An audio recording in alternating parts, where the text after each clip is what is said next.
Greetings, everyone, and welcome to another episode of Black Mental Health Matters. Thank you for joining us today for an engaging and insightful conversation about mental health within the Black community. I am your host, LaChish J. Rigg, CEO of LJR Training and Coaching. I am an educator and a mental health advocate. Our topic today is high levels of stress, addressing the mental health of Black teachers.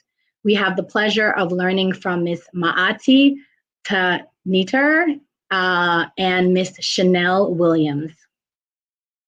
This episode is dedicated to my beloved mother, Dr. Avis Laria Rigg, retired English teacher. She went home to be with the Lord on Monday, May 27th, 2024. Please stay with us.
All right, so thank you for staying with us. I'm going to now bring on Ms. Ta-Neter and Ms. Williams.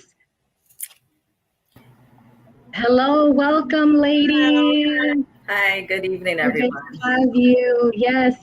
So thank you so much. Welcome, Ms. Ta-Neter and Ms. Williams. I hope I said that right. If not, charges to my head and not my heart. Thank you for being guests today on the Black Mental Health Matters show. We will be discussing the mental health of Black teachers. So let's go ahead and get started. Would you please introduce yourself, Ms. Ta-Neter, followed by Ms. Williams? All right, good evening once again to everyone. My name is Maati Ta-Neter. Thank you for clarifying. Today, I am an 8th grade teacher of world history and African American history. This will be my 32nd year in the next month.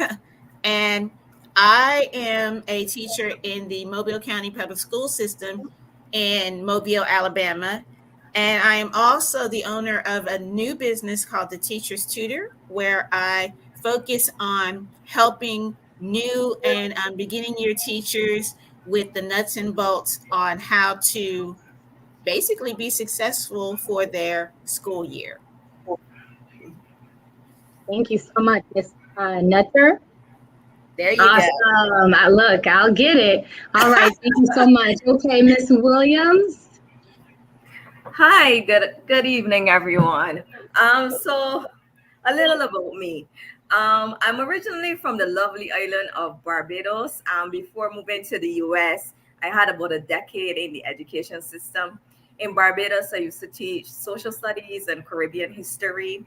When I relocated, I did my master's in special education because I wanted to go into special education because of what I was seeing in my country. And so I was placed to do science. So now I'm a science teacher. This is about 5 years. It's going on 5 years for me that I've officially been a science teacher. Any science you think about, I've probably taught it. Let's see. In addition to teaching, I just co-authored a book, which I'm really proud of. It's called "To Teach or Not to Teach Beyond the Classroom." Really looking at how us teachers can leverage our skills and for financial wealth and success. And in addition to that, I launched my educational consultancy business called SSW Learning Solutions. Currently, what I am focusing on, but looking to go into other things, but I am preparing teachers or mentoring and doing study sessions with teachers who have to take state tests. And I am looking into going into the schools, talking about social emotional health, work-based learning, which I was trained to be a work-based learning coordinator as well, financial literacy, and anything that, because I really am a jack of all trades. So I am really, after the book really asked me to leverage my skills. So I'm leveraging my skills. So anything that I know that I can teach, anything that I know that I can use to empower or to uplift is what I'm going to be getting into for the remaining of, well, I guess for my life, or until I find my solid like what I really want to do. But I'm just having fun with it. Sure. Thank you so much, Miss Williams. Yes, we can arguably call ourselves as educators, teachers, as the Jack or Jane of all trades, because we wear so many hats within the classroom and arguably kind of have to do things outside of the classroom for finances and just maybe fulfillment as well. So thank you so much for sharing that, and congratulations to both of you on all the wonderful things you're doing inside of the classroom, I'm sure, as well as your projects outside of the classroom. So with that being said, looking forward to our conversation, delving into this very important topic, which is near and dear to our heart. So let's go ahead and start off with Miss Ta-Neter. I'm trying. Yes. Yay. Yes. Go ahead and share what inspired you to become a teacher. Oh gosh, quite a few things did inspire me, but the first one that I would say was my late aunt, the late Millicent P. Russell. She was a first grade teacher, and I looked up to her. I thought that, I'm like, yeah, I want to do what Aunt Millie does. I grew up teaching school with my siblings and things like that. And I also wanted to do something that had a positive impact on the community. My dad had asked, why do you want to go into education? And I recall basically saying, because I'm needed. And that's not arrogance or anything like that. It's just that based off of my own educational experience, I didn't see a lot of teachers that look like me. And so that inspired me to go into education, because I really would have wanted more teachers that look like me to teach me, and I didn't get that. So I became what I wanted as a child. So those are two of, multiple reasons. I would say, oh, you get the summer off. No, you don't, because I'm away from home as we speak at a workshop. But anyway, those are some of the reasons that inspired me to become. Yeah, and the summer's off, that's a myth. That's recovery, right? Because we work so hard during the year. But you got to do it for definitely more than that. Yes, So thank most you for definitely. sharing that. Yes. Yes. And Miss Williams, what inspired you to become a teacher? So growing up, my father was very actively involved in the church and youth ministry and so on. So I was very much a daddy's little girl. So from a very young age, I was plunged into doing youth activities and Sunday school and so on. So when I started my degree and then during my time at college, I really had to figure out what I was going to do. I really wanted to do something where I would be helping or even like in youth work, counseling or something along those lines. And at the time, I was going to college, but I was also working at a credit card financial company. And one of my teachers, my former high school teacher, saw me one day, came in to pay his bill, and he was shocked. He was like, "No, no, no! Wait a minute! This is not where you're supposed to be. We have to fix this." So essentially, what happened after that is that he exchanged his number. We had a conversation the evening. He assisted me with starting out my resume and so on.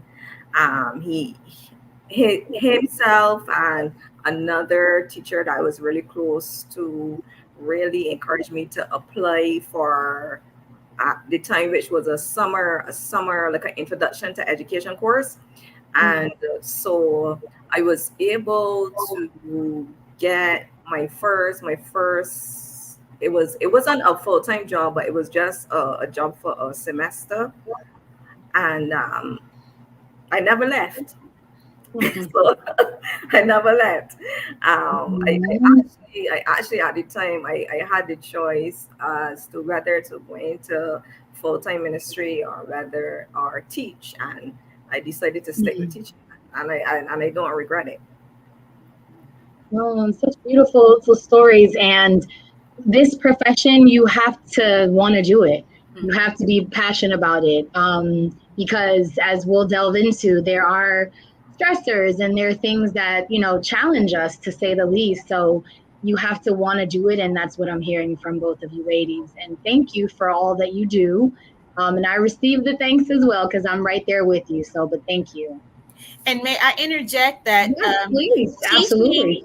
in my opinion, it's a calling. Mm.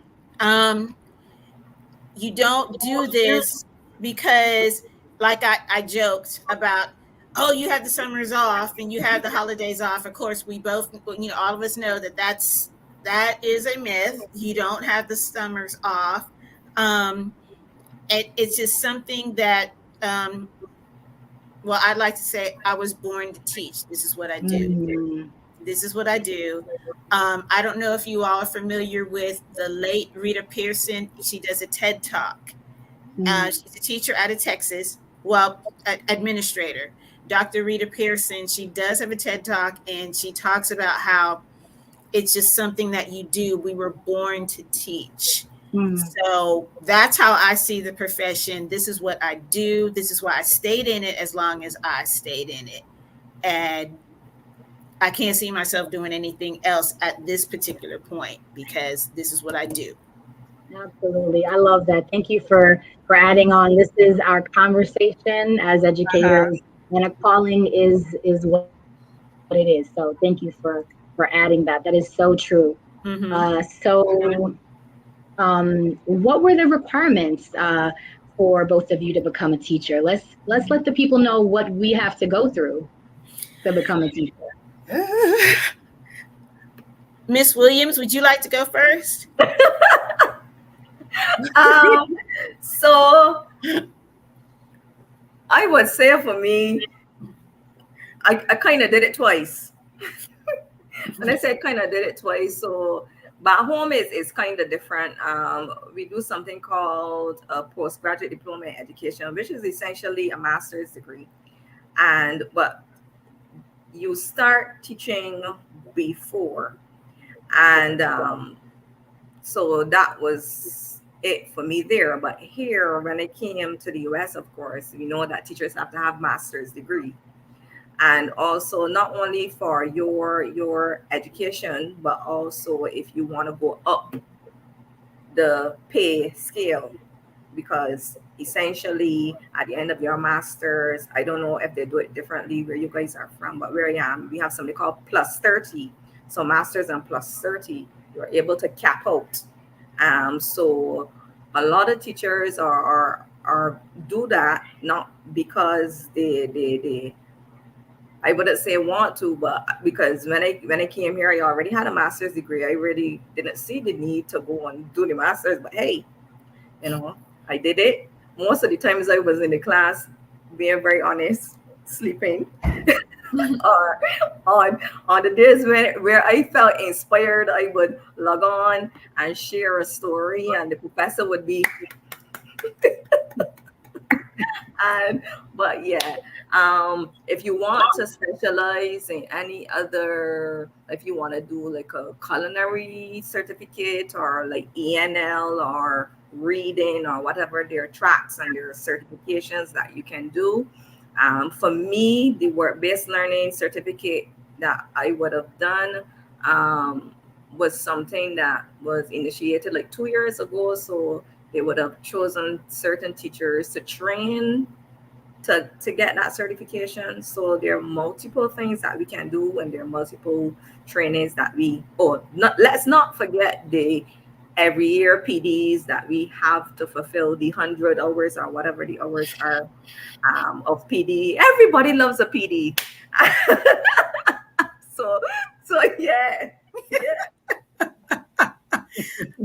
Well, I'm sorry, I didn't mean to cut you off. I apologize. No, it's all good.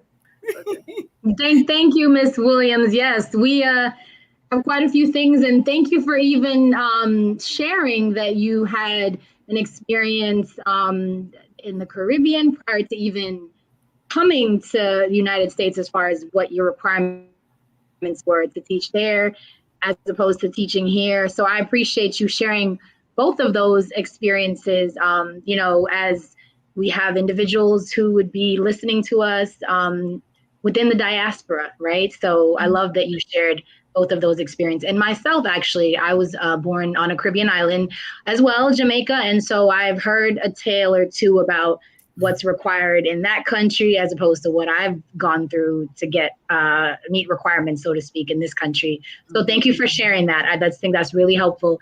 So Ms. Ta-Neter, go ahead and share with us about your requirements. My journey. Okay. Well, I got the Bachelor's of Science in Education at Kent State University in Kent, Ohio.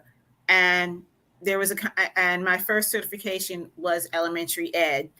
Came down to Mobile and went to the University of South Alabama to get the master's. It's still in education. See, like I said before, this is what I was born to do. I played school as a girl and all this other kind of stuff. This is what I'm supposed to do. I became certified through coursework in gifted education, and history to teach 6 through 12, gifted ed pre-K through 12. And of course, elementary education, kindergarten through 6, all subject areas or what have you. But my jam is 8th grade, so that's where I'm at. We also had to take the praxis to certify and stuff like that. Also in the master's program, I had to take the Miller's Analogies test. And I mean, there's several hoops that you have to jump through. I forgot. Let me back up to the undergraduate years. You got to do some student teaching. So, they're not going to just give you a degree and say, here you go teach. You have to go into the schools and do your methods and actually do the student teaching and all that other kind of stuff. That prompted me to go ahead and create my business, but that's another issue, because I saw in a lot of teacher colleges, they're giving the academic part, but this is really an on-the-job training type of situation because there are some things that you're not going to get in the on the college campus that you actually have to walk through. So anyway, that was my journey. So, on top of the test that you have to take to certify to show that you are proficient, and I'll just say this. You can have your paperwork, you can have your degrees, and you can have all these other type of certifications, but does that make you an effective teacher? Maybe it does. Yeah, that's a very, very good point. I believe, Miss Williams, you want to add something? Go ahead. Interject. Yes. Funny enough, you guys remember me saying that I'm actually helping some teachers or working with some teachers to pass these said certification tests. And what I find so not going to say the word, but what I find so interesting is that you would be an English teacher. You will never teach math. You will never step foot in the math classroom. But if you cannot pass the math test, you cannot get your certification.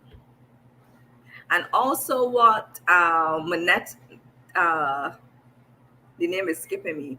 What Manetter is saying is true because the tests have nothing to do with real life, have nothing to do with the classroom. It's almost as though the test for perfection.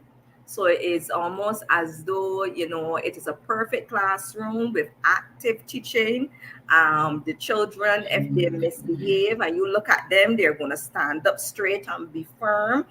We talk about daffodils and unicorns and everything is perfect. And we know definitely that is not what we go through on an everyday. So Yes. Thank you for sharing that, Miss Williams. And just from listening to both of you and just thinking about my own experience, just in a nutshell, even though requirements vary from state to state in the United States of America, but essentially there is a combination of degrees, certification exams, of which if individuals do not pass, they're not able to either teach or maintain their teaching status. So those are arguably quite a few things that we have to do to become teachers, to enter into our calling. And I really wanted us to lay that out as far as what requirements we even have to really sort of go into this addressing the mental health, if you will.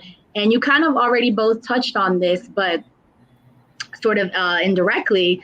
But how would you describe your experience and stress level working towards meeting those entry requirements?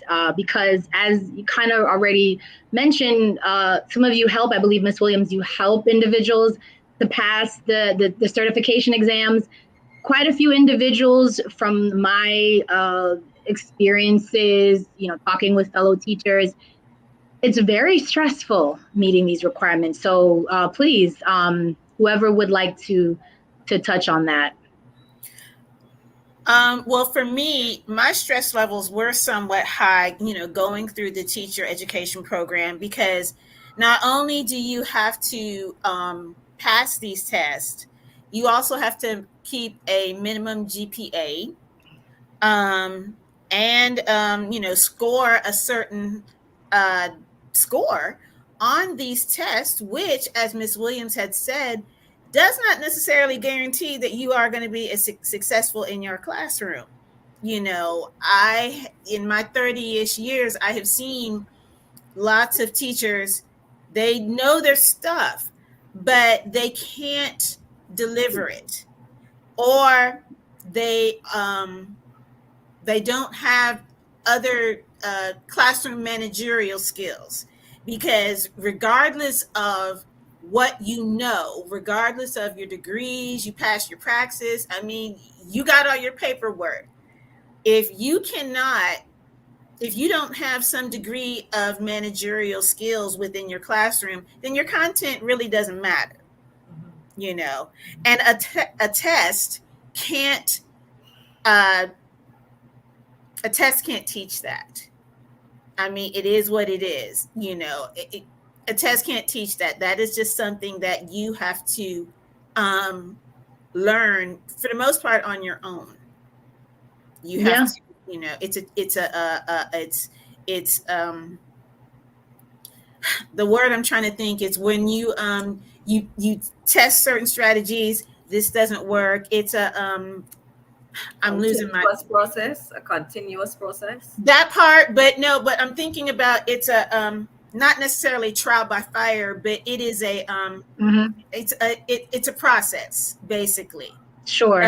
It's a trial and error. That's it. Trial and error. Sure. Mm-hmm. Absolutely. Yes. Thank you for sharing this, Ms. Ta-Neter. It's not easy just to say you passed the exam and then you're going to be ready for the classroom. And then on the flip side, not passing the exam, but having the skills also puts you in a problem situation within school districts as well. So thank you for sharing that.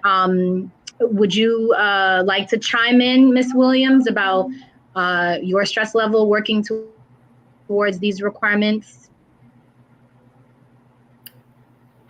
So I wouldn't say it was stressful for me. I think my stress came because of one particular test that did not like me. I did not like it. And it wasn't because I did not know. It was because, as I said, the test had nothing to do with real life. So a lot of the answers were perfection. So I remember the very last time I took the test, I drilled myself with the practice test. And I just went in there and I said, look, I am not spending any more money. I am not going back because this test I think was like $122 each take. Yeah, so it wasn't really stressful for me, but I've seen the stress in other people, especially when it comes to math, because math anxiety is a real thing.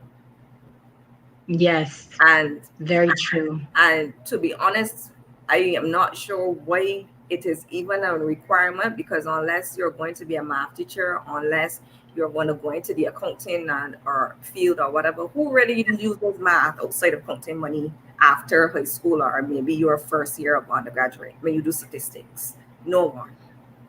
Absolutely no one.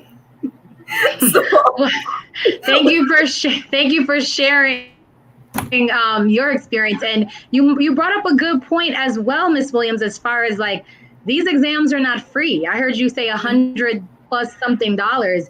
And I took that, but even if someone may not have, even if someone may not have any stress surrounding the content of the exam, from my experiences talking with fellow teachers, their stress level as it relates to the finances associated with taking the certification exam. So thank you for bringing that very important part up. So if we may ask you to describe a typical day for you as a teacher. So we've kind of touched on your inspiration to become a teacher and some of the things that you've been required to do to even be in the classroom. So what's it like for you in the classroom on a day-to-day basis? Well, for me, typically, I arrive on campus at about 6:22. Our contracted hours are, I want to say 7 o'clock, 7:05, something like that. That's when we actually have to be on campus. But I like to start the day slowly. I don't like to hit the ground running. Okay. During that time, I'm, basically turning the classroom on. We're digital, we got the ViewSonic going on and whatnot or what have you. So I'm turning my classroom on. By then, kids start filtering in around 7 o'clock. I typically have some sort of morning duty. And so I do that for like 7 to 7:15, something like that. And then, of course, my day starts. Now, my school has 7 periods. I teach for 6 because we're supposed to have a planning period. Unless a substitute does not show up and we may be asked to hold a class during our planning. So, sometimes that happens. And so I teach my course is, world history or African American history. I do have an afternoon duty, basically making sure that the kids are getting to their cars safely, which can also be stressful because, and I'm sure we're going to touch on this later, because sometimes mom and dad add to the stress. We'll talk about that. Yes, that's true. Typically, the school day ends at about 2:30ish or what have you, but I don't leave before 3:30, mainly because, again, I don't want to just leave my classroom like in a hot mess express or what have you. I try to pick up or what have you to prepare for the next day. But I don't like getting there, hitting the ground running, having to jump in and start and all this other kind of stuff. I need that time to get my mind right. I need that time to make sure that, there's no surprises. I check my email, whatever, maybe some time to chit chat with my co-workers about, okay, well, what's going on today? What about this student, this, that, and the other? So that is one of the things that's basically a typical day. Okay. Okay, so I'm hearing that you come in a little earlier and you stay a little later, so as to make sure that you can, as you say, keep your mind right, which is quite important with all of the things that we are required to do in any given day with our students. So thank you. So Miss Williams, what about yourself? So my day is from 8 o'clock to 2:50. I'm a special education teacher, so I do work in a classroom with another teacher. So I have a co-teacher. My main responsibilities is not only teaching, but also differentiating and breaking down the work so it is accessible to everyone. Most times outside of teaching, I spend my time collaborating with the IEP team, communicating with parents, to keep them informed of their child's progress. Of course, professional development. We have a hour and 45 minutes each week of professional development, and then 50 minutes of parent engagement. So yeah, I think that's me in a nutshell. Outside of that, any special project or activity, and the principal and admin always has something extra that they want you to do. So, Yes, but thank you for mentioning that there's always extra. And before we even get to the extra, thank you for kind of breaking it down as far as the differentiated instruction, because, teaching is not just one size fits all. We have to differentiate. And thank you for sharing about collaborating with other specialists, because that takes time as well. And just quite a few things, professional development on any given day. There could be a meeting. So there are quite a few things that we are required to do on any given day. So thank you for sharing that. And to transition, or I should say to continue along those lines, what are some of the stresses that each of you experience in carrying out your duties, especially with all the hats that you wear, that we all wear, myself included? Well, for me, interruptions during the day, student behaviors, parent behaviors, last minute task documentation for everything from lesson plans to student behavior plans, IEPs, parent contact logs, grading assignments, and it just seems like more responsibility is given to the teacher and less responsibility is given to the student. I teach at a magnet school. And so what that means is that the students, at least for my particular school district, in order to be considered passing, at the end of the year, you need to have a 70 or higher as a yearly average, okay?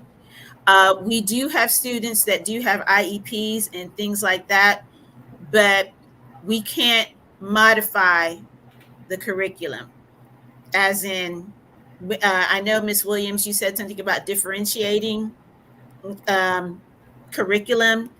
At my school, we can't modify it. If you're in 8th grade, I have to teach you on an 8th grade level.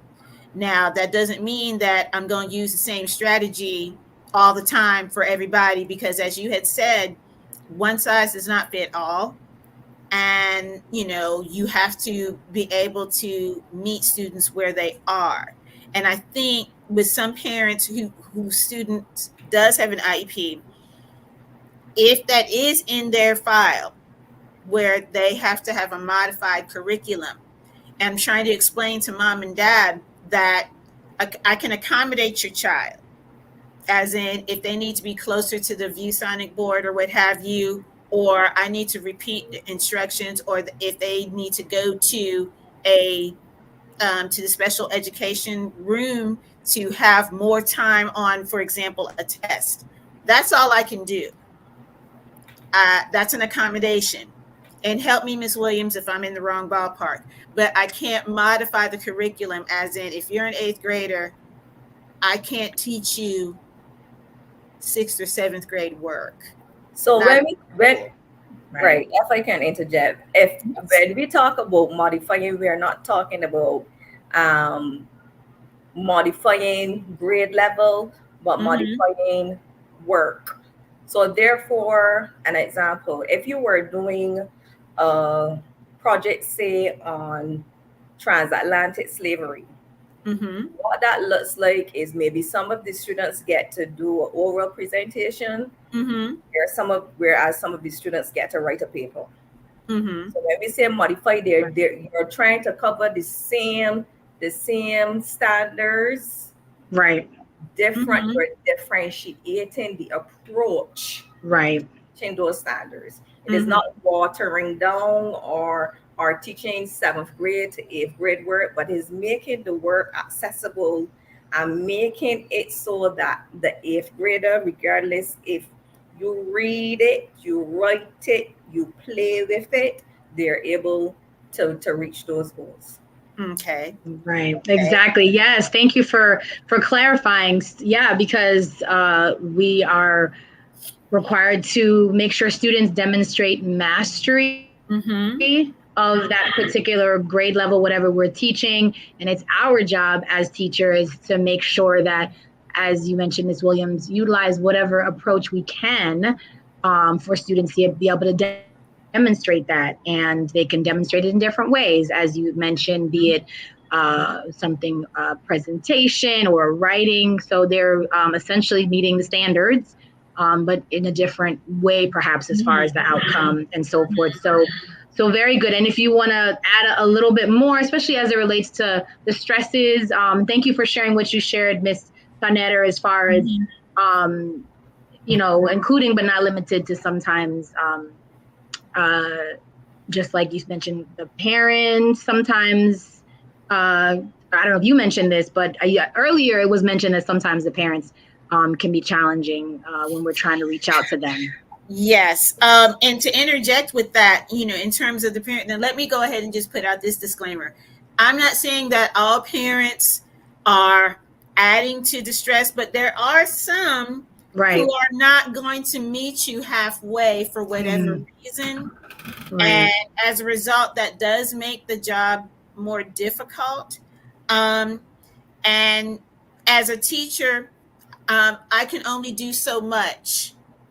Okay.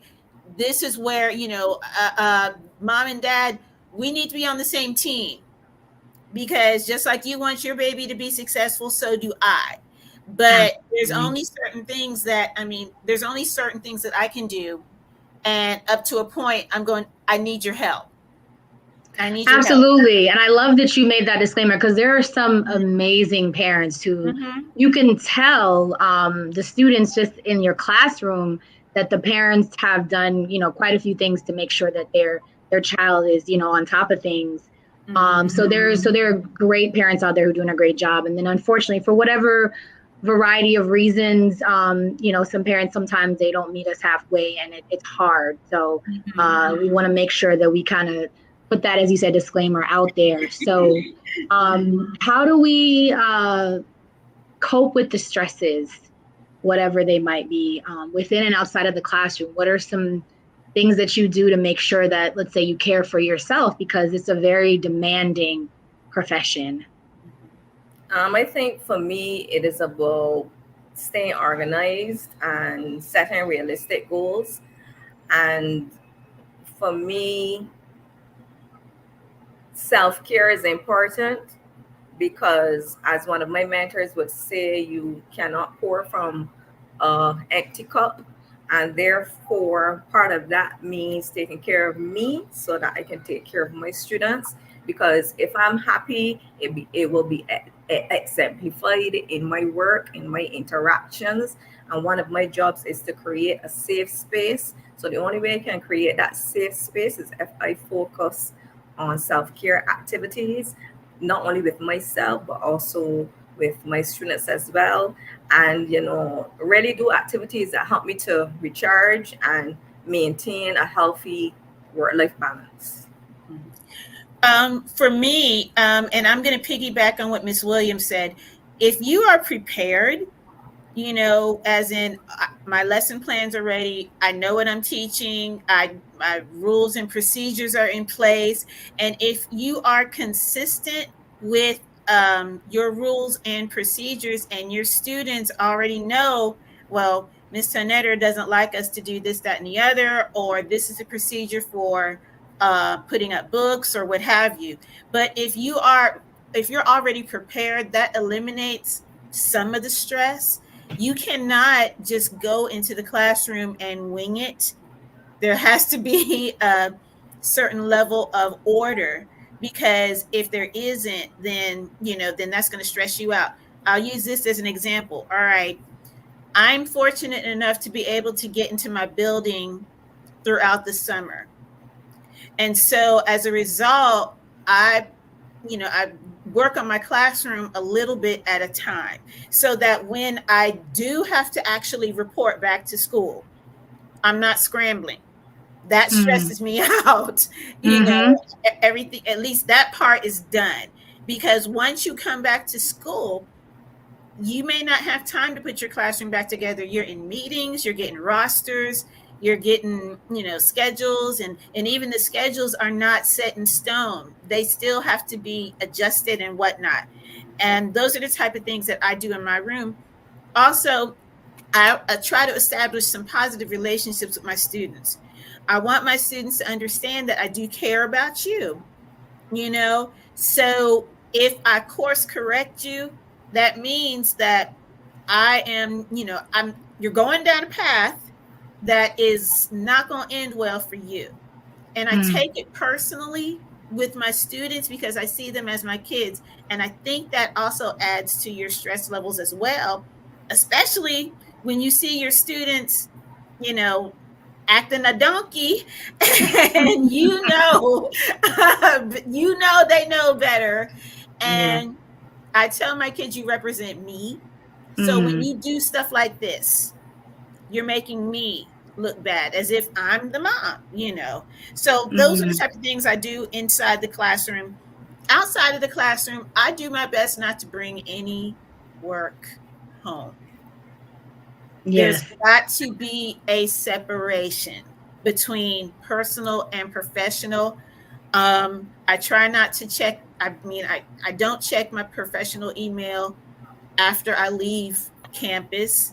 I don't respond to any emails after I leave campus. I respond the next day, and my students and my parents know that, like, if you email me on a Friday, I'll get to you on Monday.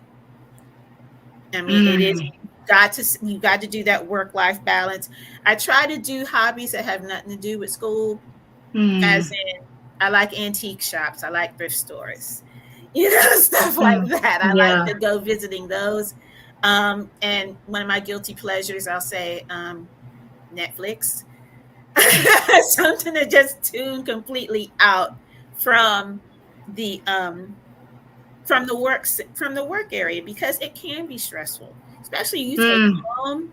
You don't know when to turn it off. Absolutely.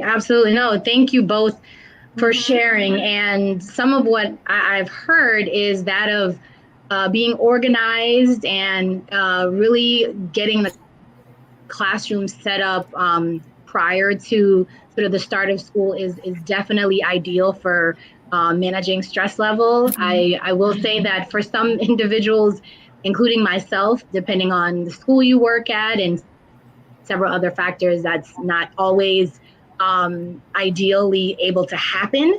And so in those cases, for example, still utilizing organization, because I do believe that's important, but sort of within the classroom, some things that regardless of if I'm able to prepare before or same day, which is not ideal, but sometimes school districts, if we're realistic, put some teachers in that position. I believe in things such as just taking a deep breath, and I practice what I teach students beyond content of just sometimes taking a beat, taking a breath, making sure we take our lunches. Some of us, unfortunately, work through lunches. I don't do that. I take my lunch. I take time off. I take a day, regardless of what will be the case when I come back. Sometimes teachers don't want to take a day off because of the work that will be there, but it's important for us to take time off. And I love that was mentioned as far as like not taking work home. That's what we call setting boundaries and doing the things that we enjoy, whatever they may be. And thank you to both of you who shared that, because it can be overwhelming. It can be very overwhelming, the amount of work that we have to do because we care, most, if not all of us, because it's a calling, as was mentioned.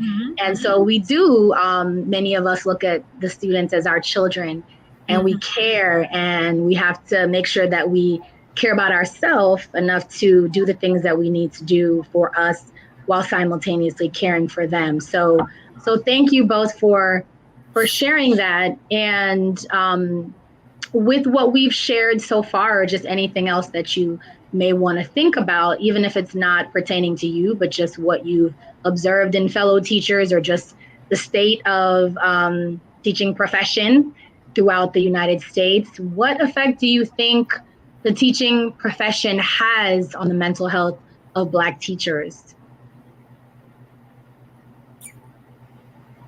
I think teaching is a particularly hard job, but especially teaching as a Black person in white spaces is additionally hard, because, and I say this because I've had experiences teaching in primarily Black schools with Black staff, and I've had the experience teaching where the Black or brown staff was the minority, and you see the difference.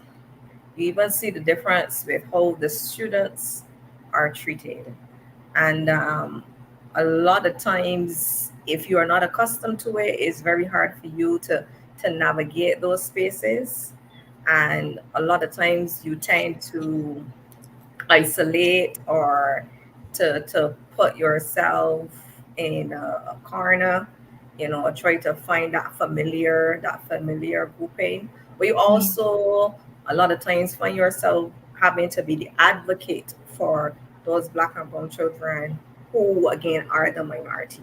So it's a very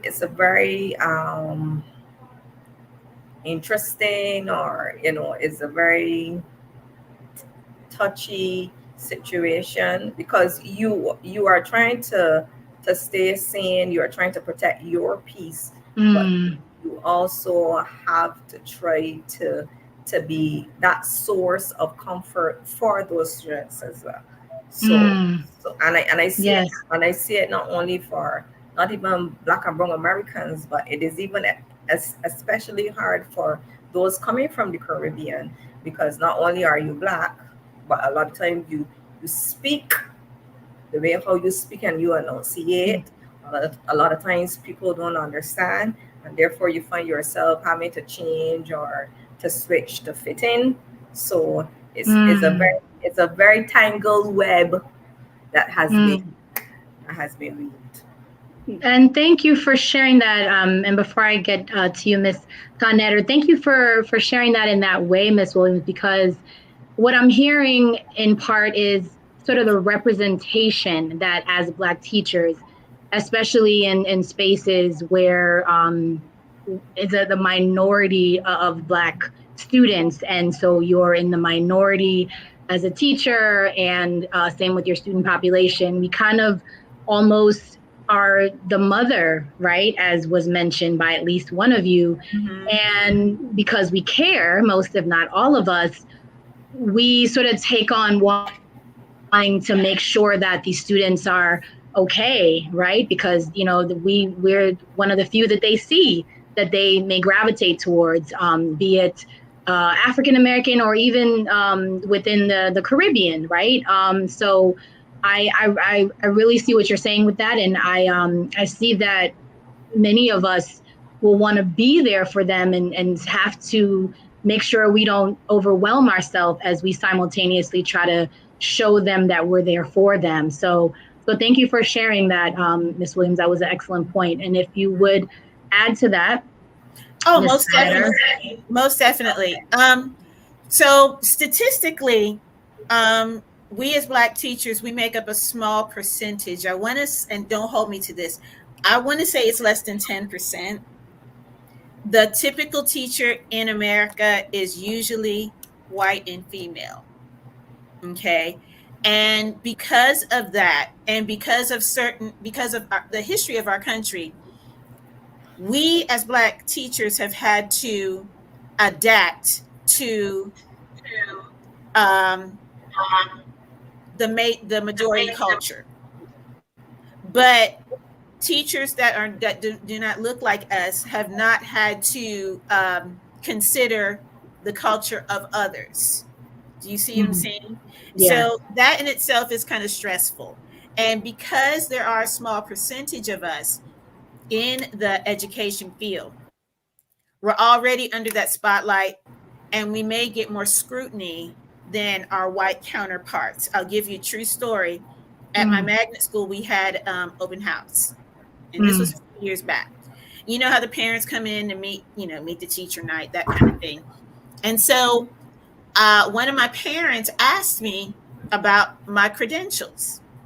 And I'm kind of like, okay, well, I'm this, that, and the other. I got my BS from here. I got this, I talked about my creds. And I later found out that these parents did not ask my white counterparts the same question.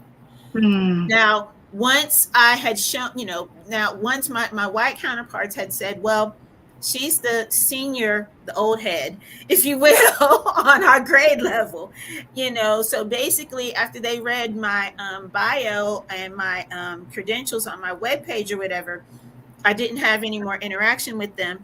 Basically, you have to prove yourself more than once, more than twice, or what have you.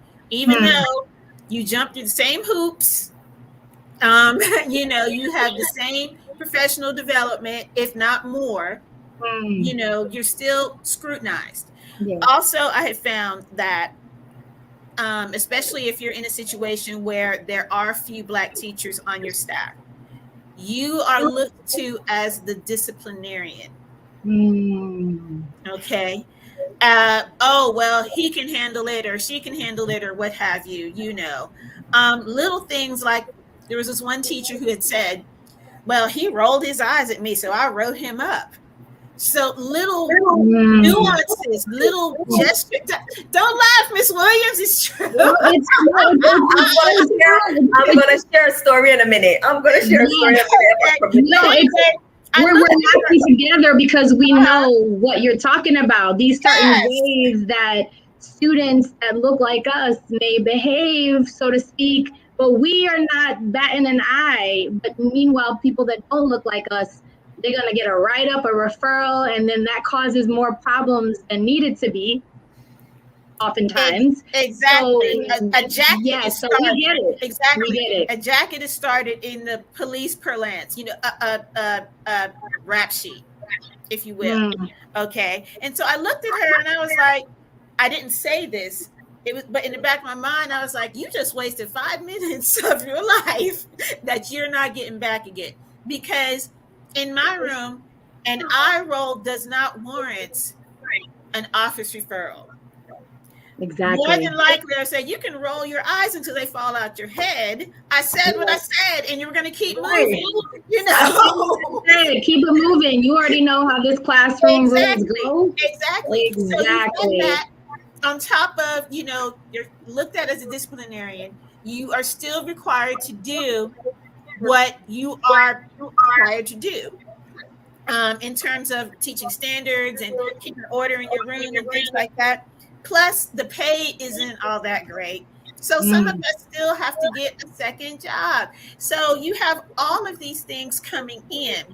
You have elements of racism, even those microaggressions Yes. that Yeah, you still have to deal with and that part. but you're That part. still, yeah, exactly. But you're still required to teach these babies, even Yeah. though I don't have to bend to accommodate your culture, but you have to Right. bend to accommodate the majority culture. And our kids don't always learn in the same way. They don't have the same mannerisms and things like that. And that's not a good or a bad thing. It's just a thing. Yeah. And, and as teachers that are teaching Black children, they need to understand that again, in my household, looking in the eyes of your parent might be considered somewhat disrespectful because they're like, oh, you think you're equal to me. So a lot of times the kids may look down. And I had to explain that to one of my white coworkers, because in some houses it's like, oh, you eyeballing me, that kind of Yeah. thing. Exactly. But anyway, Exactly. all of those things add to depression, anger, frustration. It We're does. lashing out at these kids. Why are you doing this? You're feeding the narrative of stereotypical. This society in which we live in already think that we're less than. Right. That's why I had been, that's why we get a little more scrutiny. That's why a lot of things happen. And I'm sorry, I'm not trying to, bulldoze the conversation, but I just had a. No, you're right. You are saying a lot of real things. We, as Black teachers, could very much be depressed, anxious, just a variety of things as it relates to us caring, our calling.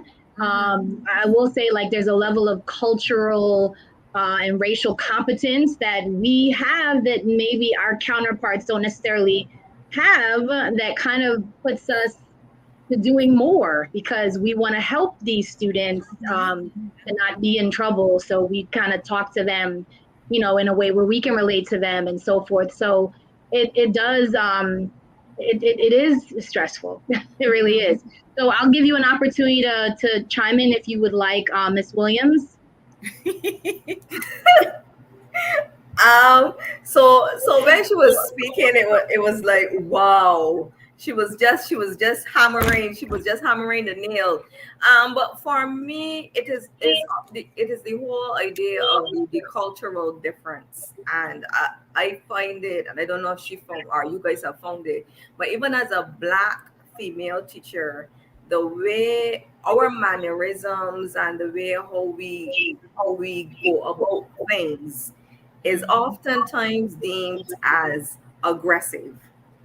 And I oftentimes really do not understand where it comes from. And a lot of times, as she said, we find ourselves having to filter out those kids who are rambunctious, those kids who have attitudes. Those is almost like we are the problem fixers. We are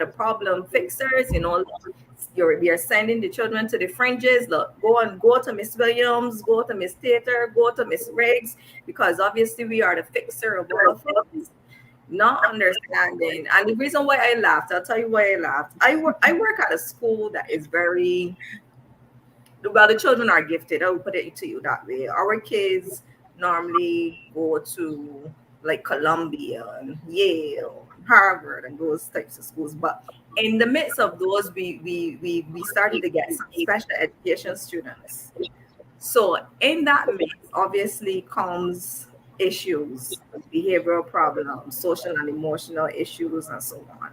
So our school had there was a physical altercation, and I remember the uproar and the alarm, people in panic, and police called and all sort of thing. And I was like, "But it's just a fight." And everybody was so concerned, like, "Oh my God, are you okay? Do you need to go to the psychologist? Do you need to go to the counselor?" And I was like, "Why?" So in a lot of ways, I think, I don't know if we are better prepared to almost our disadvantage, because we've had to put on so many coats and many hats. Mm. We are often put in very uncomfortable spaces for us and the children. Yes, that's a very good point. Sort of as it relates to one of the sayings that is mentioned about Black females in general, but also can be used for us as Black female teachers, is that strong Black woman. And so, kind of along the lines of what I'm hearing, is that we're just asked to be, as you said, fix it. And that, among other things, produces levels of anxiety and depression, as we care about, as we call them, many of us are babies, we care about them.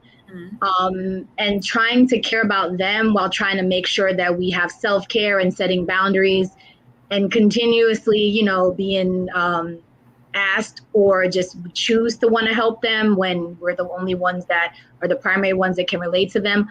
All of that is, it can be a lot. It can be a lot. So thank you both for sharing that. And along those lines, and we've kind of been touching on it, but I know that at least a lot of what I hear from people that are not in the classroom, they say things like, okay, well, at least you get summers off, and, or you leave early, or whatever variety of things that are said. And I just want to hear from both of you as we wrap up our time together. What do you wish non-teachers knew about the mental health struggles that we endure as Black teachers, as you've kind of already been touching on? Like, it's not just peaches and cream and nice drawn flowers on our class board and bulletin board. As nice as that is, we try to make a good experience for the students, but what do you wish they knew about what we have to deal with on a daily basis? For me, I try to use the analogy of how you may have a waiting room full of patients and they're all sick with something different. But as the doctor, you're supposed to try to heal their ailments. Okay. Well, in the case of the teacher, we've got students that are learning on different levels, but we're supposed to try to get them in proficient on the same level. Okay. The backgrounds of all of these students, they bring it in to the classroom. They can't separate what's going on at the house a lot of times. They can't leave it at the door. They bring it in with them. So if in a perfect world, I would like for non-teachers to understand that we are competing with a lot of influences outside of the classroom, outside of your home. So I know for myself, if I reach out to you, I need your help. I want us to be on the same team. It's not, it's not what you think it is in terms of like glorified babysitters. No, it's not. That's not it at all. I would encourage non-teachers to come in and sub, just so that you can see what these teachers are dealing with in terms of, and not so much the students, because I just say kids are going to kid. Okay. They just are. Kids are going to kid. Students are going to be students and whatnot. But it's other things like, again, the lack of support for some parents or whatever. Oh, you're trying to, bully my child and things like that. It's also the advent of the internet, social media, All of that is coming into the classroom in some shape, form, or fashion. So basically, as a non-teacher, come in and sub and see just a snippet of what we're dealing with. As a parent, if we call you or what have you, or reach out to you, then we, for the most part, have done everything that we can, that our school system allows us to do. I'm not going to blow you up just to blow you up. Okay. I'm just not. So that would be, in a perfect world, we need your help. Yes. Support us by making sure or instilling in your baby, you go to school to learn. You don't go to school to be a problem. And if we reach out to you, there's a problem. We're not just doing it. At least I can speak for myself. I'll call you if your baby's sick or hurt. Behavior issues, if I call you behind that, I've done everything I'm allowed to do. And I need you. Yes, thank you so much for sharing that, Ms. Ms. Williams? So 2 things. I'm gonna say the nice one. I'm gonna say the kind of troublesome, controversial one. Number 1, it takes a village. In a perfect world, we would all be cohesive and working together. We would be working and doing the things in the best interest for the child. And that is what all of us want. Number 2, I would just like non-teachers to stay out of the classroom. No, seriously. You know that teaching is the only profession that people want to tell you how to do your job. They don't go to the doctor and do it. They don't go to the lawyer and do it. But they want to tell the teacher how she should teach, when she should teach, what she should do, how she should do it, where she should do it. Stay up my room. Yes. Just us to be the professionals that we are. And I concur. I amen this several times over. Yes, ladies, absolutely. Allowing us to do our jobs and supporting us as needed, because truth be told, we are wearing so many hats, not just teacher, counselor, mama, and the list goes on. So thank you, ladies, for sharing just everything that you've shared as far as what you go through and what we wish people would know and the support that we need. So wonderful conversation. Hopefully some people can take away what we've all shared. And if they're a teacher, they can know that we stand in solidarity with them with some of the things that we struggle with. And if you're a non-teacher, hear us out, and we appreciate your help in every single way, because we're doing the best we can with what we have to work with. So thank you, ladies, so very much for being guests on the Black Mental Health Matters show. So thank you so much, ladies. Thank you, and you are more than welcome. Yes, thank you so much. And ladies, I hope you have a fabulous night. And although the summer is not really the summer, I do hope that you guys have some fun, do something holistic, something even educational that is fun, and have a great summer, and safe as well. And I wish the same for you two ladies, but it's done for me. The summer's gone.